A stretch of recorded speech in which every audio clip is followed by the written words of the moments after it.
Senhor presidente, senhores senadores, senhoras senadoras, não é uma tarefa fácil destruir privilégios, especialmente aqueles que se enraizaram durante muito tempo. Me refiro à ousada decisão de ontem do Senado Federal ao acabar com o foro privilegiado das autoridades. Defino como ousada porque trata-se de suprimir benefícios da corporação, trata-se de suprimir privilégios que atendiam interesses também de congressistas, não só deles. Na verdade, 80% dos beneficiados com o foro privilegiado não são políticos, são integrantes do Ministério Público e do Poder Judiciário. Mais de 45 mil autoridades são beneficiadas com esse instituto que é o paraíso da impunidade, já que trabalha a favor da prescrição das ações em razão das dificuldades do Supremo Tribunal Federal julgar, com apenas 11 ministros, um verdadeiro oceano de ações que envolvem autoridades brasileiras. Segundo o ministro Barroso afirmou há poucos dias, entre processos e ações de investigação, temos 500 autoridades submetidas agora ao Supremo Tribunal Federal, que não pode se transformar numa corte criminal exclusivamente a serviço do julgamento de causas que envolvem autoridades do país. Venho à tribuna hoje, senhor presidente, para esclarecer alguns equívocos. Nós sabemos que a classe política está desvalorizada, que há uma generalização em relação ao comportamento dos políticos. A imagem está no chão, a credibilidade comprometida e, evidentemente, é muito difícil admitirem qualquer feito construtivo que parta do mundo da política. Há sempre uma tentação à desqualificação. Ontem se deu aqui um fato histórico. Não há como negar que, se esta proposta aprovada pelo Senado for aprovada também pela Câmara dos Deputados, nós teremos um avanço civilizatório sem precedentes, um avanço notável, porque, na verdade, acaba o foro privilegiado de mais de 45 mil autoridades. A exceção se dá em razão de uma emenda do senador Ricardo Ferraz, que foi aprovada na Comissão de Constituição e Justiça, que preserva o foro para o presidente da República, presidente do Supremo, da Câmara e do Senado, e incluiu-se ontem também o vice-presidente. Qual é o equívoco? Imaginam alguns que, porque não se aprovou aqui a legalização constitucional da prisão em segunda instância, que incluiu-se na proposta do foro, embora não se trate de matéria referente ao foro, não está na Constituição, o que se pretendia era incluir na Constituição. O Senado optou por não incluir, mas já há uma decisão do Supremo Tribunal Federal a respeito. Não se legislou a respeito. Equivocaram-se imaginando que ontem aprovou-se aqui que parlamentar não poderá ser preso se condenado em segunda instância. Isto não ocorreu. Havia uma emenda, sim, que pretendia transferir para o STJ a prerrogativa da condenação e consequente prisão de parlamentares, mas essa emenda não foi acolhida. Então, como alguém pode afirmar que com o que se aprovou aqui ontem ficou pior do que estava? Certamente, quem afirma tal asneira, é preciso dizer, tal asneira, o faz por desconhecer ou por má fé, na tentativa de desqualificar um ato de grandeza do Senado Federal. São tantos os atos que apequenam esta instituição e há tanta dificuldade em admitir que, em determinado momento, houve um ato de grandeza, porque abrir mão de privilégios pessoais é justo, é correto e é, sem dúvida nenhuma, um gesto de grandeza. O que nós queríamos e não pudemos concretizar foi avançar além do fim do foro privilegiado. Foi eliminar da Constituição algumas prerrogativas do Parlamento. Esta prerrogativa que levou há pouco tempo esta Casa a decidir sobre a prisão em flagrante do senador Delcídio Amaral.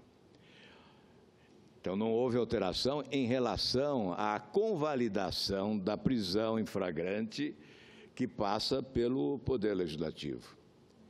Mas isso não diz respeito a foro privilegiado, diz respeito ao capítulo de prerrogativas do Parlamento. Então, esta foi a questão que faltou. E nós estamos preparando, em conjunto, o senador Randolph Rodrigues e eu, uma proposta de emenda constitucional para suprimir esse dispositivo que confere ao Parlamento a prerrogativa de convalidar ou não a eventual prisão em flagrante de um parlamentar.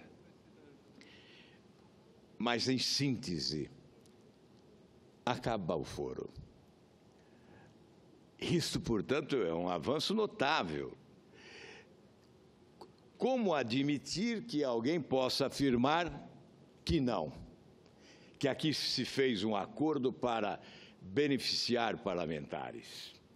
O acordo que se fez aqui foi para evitar protelação, já que o senador Eunício Oliveira, presidindo a sessão, informou que 2 requerimentos com assinaturas suficientes estavam preparados para fazer com que a proposta de emenda constitucional retornasse à Comissão de Constituição e Justiça. Em razão disso, admitiu-se acolher a emenda que confere ao vice-presidente da República foro privilegiado e aquela que eliminava da nossa proposta o fim daquela prerrogativa de convalidar a prisão em flagrante do parlamentar. E nós estamos correndo contra o tempo, estamos correndo contra o relógio. É importante que se promulgue rapidamente essa proposta de emenda à Constituição, acabando com o foro privilegiado, para que muitos dos que estão sendo investigados na Operação Lava Jato possam ser julgados. É por essa razão que nós temos que fazer apelo constante e enérgico à Câmara dos Deputados para que essa proposta seja colocada preferencialmente na pauta e que emendas não sejam apresentadas, porque podem ter o objetivo da deformação da proposta original e podem também ter o objetivo da protelação, o objetivo de ganhar tempo para trabalhar a favor da prescrição de ações que serão impetradas na esteira da Operação Lava Jato. Certamente, se não acabarmos em tempo com o foro privilegiado, muitos dos denunciados na Operação Lava Jato sequer serão julgados. As ações prescreverão e a impunidade prevalecerá. O objetivo, portanto, da escolha da estratégia da agilidade é exatamente desfavorecer a prescrição de ações que serão impetradas na esteira da Operação Lava Jato. E, seguramente, se nós tivermos a felicidade de ver a Câmara dos Deputados agir com rapidez e eficiência, nós teremos a redistribuição de ações que hoje estão sob a responsabilidade do Supremo Tribunal Federal, com a possibilidade de julgamento na primeira instância. E, obviamente, já que a preocupação central é com os políticos, embora, neste caso, os políticos sejam a minoria, a maioria dos beneficiados não está entre os políticos, e sim Poder Judiciário e Ministério Público. Já que há uma preocupação com os políticos, o que nós consideramos fatal para a trajetória política de qualquer um é a condenação, mesmo que seja em primeira instância. Um político condenado em primeira instância, ele certamente terá dificuldades de propor a sua candidatura. Estará comprometida definitivamente a sua trajetória política se houver uma condenação, mesmo que de primeira instância. E nós sabemos que da primeira para a segunda instância o espaço de tempo é reduzido e a possibilidade de condenação em segunda instância certamente é presente. Ainda agora, já temos políticos denunciados na Operação Lava Jato, condenados na primeira e na segunda instância. Ainda agora, um deles foi condenado em segunda instância. Portanto, é um benefício para a sociedade, é um avanço na direção de uma nova justiça nesse país.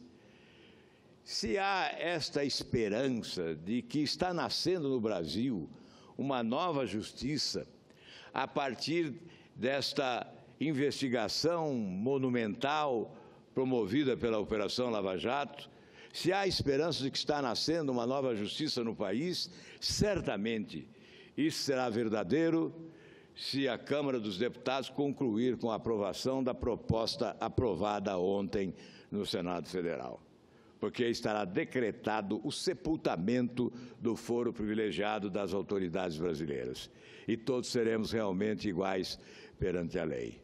Hoje há essa contradição execrável, o artigo 5º da Constituição impondo que somos iguais perante a lei e a mesma Constituição estabelecendo um pedestal onde se colocam autoridades privilegiadas.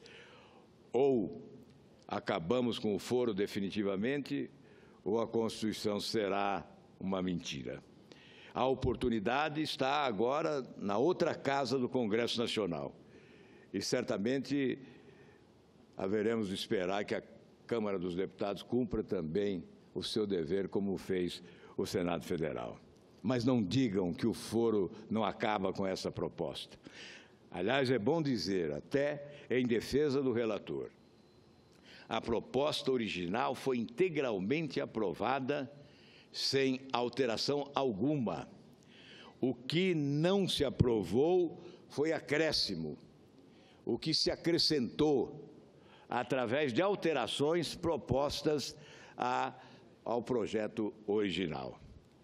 Portanto, o que houve foi um avanço civilizatório, um avanço histórico, e certamente isso será reconhecido brevemente, quando a desinformação der lugar à informação correta e ao bom senso.